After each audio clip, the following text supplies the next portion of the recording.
নমস্কার, সুচিত্রাস কিচেনে আপনাদের সবাইকে স্বাগত। আমার আজকের recipe Haldiram style mini dry samosa. এই সমোসা ঘরে অনেক দিন পর্যন্ত স্টোর করে রাখা যায়, আর যে কোনো জায়গাতে গেলেও কিন্তু ক্যারি করে নেওয়া যায়।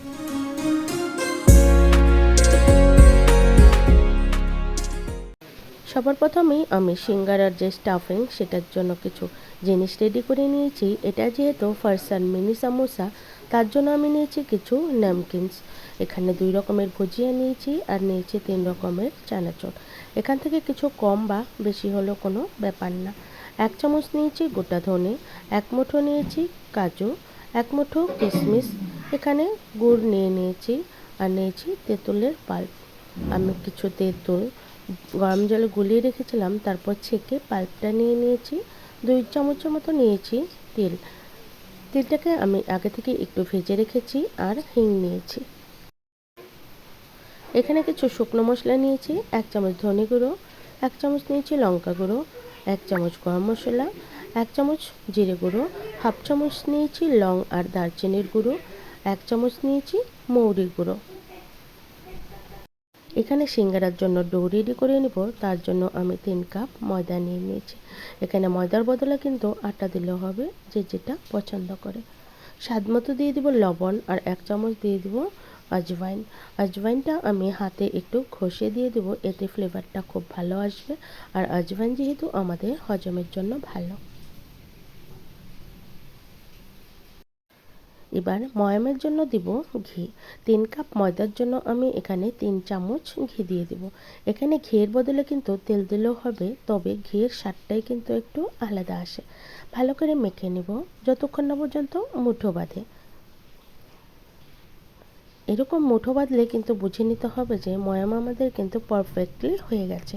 এবার অল্প অল্প করে জল দিয়ে ভালো করে আটার একটা ডো তৈরি করে নেব।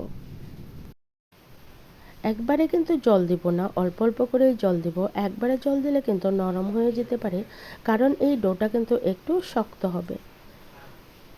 ভালো করে মাখা হয়ে গেছে। এবার এটাকে রেস্টের জন্য রেখে দেব। হাতে সময় থাকলে 1 ঘন্টা বা একটু কম দিলেও হয়ে যাবে। আমি এখানে 20 মিনিটের জন্য রেস্টে রেখে দেব। এদিকে স্টাফিংটাও রেডি করে নিব। কড়াইতে 1 চামচ তেল দিয়ে দিব আর 1/4 চা চামচ দিয়ে দিব হিং। এবার যে তেঁতুলের পাল্পটা রেখেছিলাম সেই পাল্পটা দিয়ে দেব। তেঁতুলের পাল্পের যে জল আছে সেই জলটাকে টানিয়ে নেব। এরকম করে স্টাফিং বানালে স্টাফিং কিন্তু অনেক দিন পর্যন্ত নষ্ট হয় না। এই তেঁতুলটা কিন্তু আমাদের প্রিজারভেটিভের কাজ করবে। তেঁতুলের জল টেনে গেলে এখানে গুড় দিয়ে দিব। গুড়টাকে দিয়েও একটু জাল করে নেব। সব কিছুরই একটা কাঁচা গন্ধ থাকে, সেই কাঁচা গন্ধটা চলে গেলে এক এক করে মশলা দিয়ে দেব। গুড় জাল করা হয়ে গেলে এবার যে শুকনো মশলাটা রেখেছিলাম সেই মশলাগুলো দিয়ে দেব। মশলা দিয়েও কয়েক সেকেন্ড একটু ভেজে নেব। খুব বেশি সময় কিন্তু ভাজা যাবে না, বেশি সময় ভাজলে কিন্তু তেতো হয়ে যেতে পারে। কয়েক সেকেন্ড ভাজার পর আমি যে ধনেটা রেখেছিলাম গোটা ধনে, সেটা আধ ভাঙা করে একটু গুঁড়ো করে নিয়েছি। আর সাথে দিয়ে দিলাম সাদা তিল। তিলটাকে আমি আগে থেকে একটু ভেজে রেখেছিলাম, এতে ফ্লেভারটা খুব ভালো আসে। মশলা ভালো করে ভাজা হয়ে গেলে এবার যে নামকিনসগুলো রেখেছিলাম সবগুলো দিয়ে দিব। সব নামকিনসগুলোই কিন্তু আমি একটু মিক্সিতে গুঁড়ো করে নিয়েছি। চানাচুর ভুজিয়া সব একে একে দিয়ে দিব। এগুলো কিন্তু না ভাজলেও হয়, তবে একটু ভেজে নিলে এর শেলফ লাইফটা বেড়ে যায়। গ্যাসের ফ্লেম এ সময় একদম সিমে আছে। এবার কাজু আর কিশমিশটা দিয়ে দেব। আমি কিশমিশটা কিন্তু একটু মিক্সিতে গ্রাইন্ড করে নিয়েছি, কারণ বাচ্চারা পছন্দ করে না বলে এভাবে দিলে খাবে। সব দেওয়া হয়ে গেলে এবার একটু দিয়ে দেব লবণ, টেস্ট অ্যাকর্ডিং লবণ, কারণ চানাচুর ভুজিয়াতেও কিন্তু লবণ থাকে, টেস্ট করে দিতে হবে।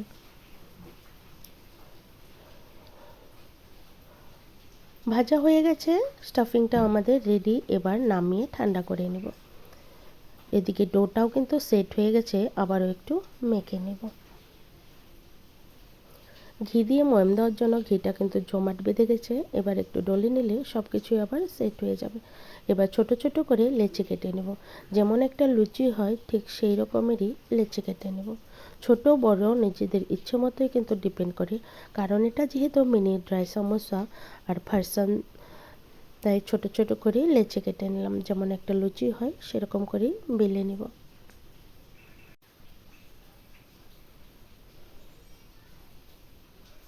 আমি লুচিটা একটু লম্বা সাইজ করেই বেলে নিলাম। এবার মাঝ বরাবর কেটে দেব। চাইলে এটাকে কিন্তু 4 টুকরো করেও করা যায়, আর একটু ছোট হবে, ধৈর্য থাকলে 4টি করে করা যায়, আর একটু ছোট হবে। ছোট বড় যে যেমন ইচ্ছে পছন্দ করলেই হবে। এবার একটা সাইড এরকম করে জোড়া লাগিয়ে দেব, যে সাইডটা আমি কেটেছি সেই সাইডটাই জোড়া লাগিয়ে দিলাম। এরকম যখন কুলকির একটা শেপ আসবে তখন মাঝ বরাবর ছোট চামচের 1 চামচ করে স্টাফিং দিয়ে দেব।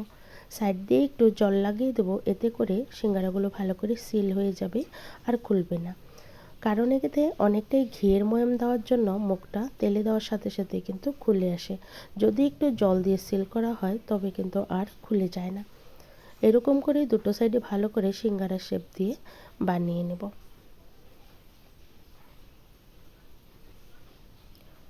সাইডগুলো ভালো করে চেপে দিতে হবে, নইলে কিন্তু তেলে দেওয়ার সাথে সাথেই খুলে আসবে। আবারও আমি দেখিয়ে দিলাম, সাইড থেকে একটু জল লাগিয়ে ভালো করে একটু সিল করে দিব।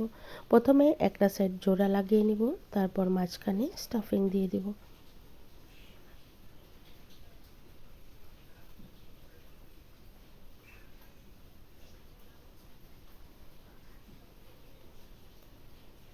হাত দিয়ে একটু চেপে মুখটাকে টেনে দিব, টেনে দুটো সাইডে ভালো করে সিল করে দেব।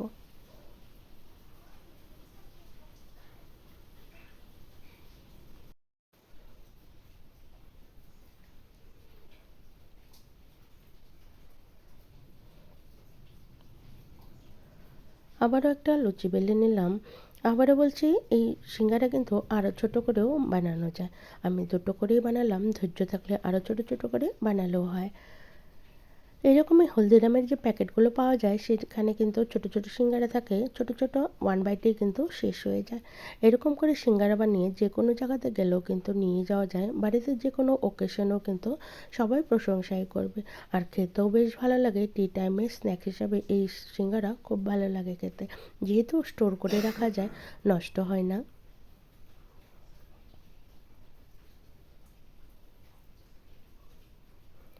সাইড দিয়ে একটু জল লাগিয়ে ভালো করে কিন্তু মুখটা ঠেসে ঠেসে চেপে দিতে হবে, নইলে তেলে দেওয়ার সাথে সাথে কিন্তু খুলে যাবে।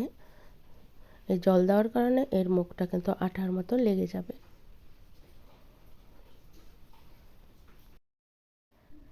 এরকম করে কিন্তু সবগুলো সিঙ্গারাই আমি রেডি করে নিয়ে নিয়েছি।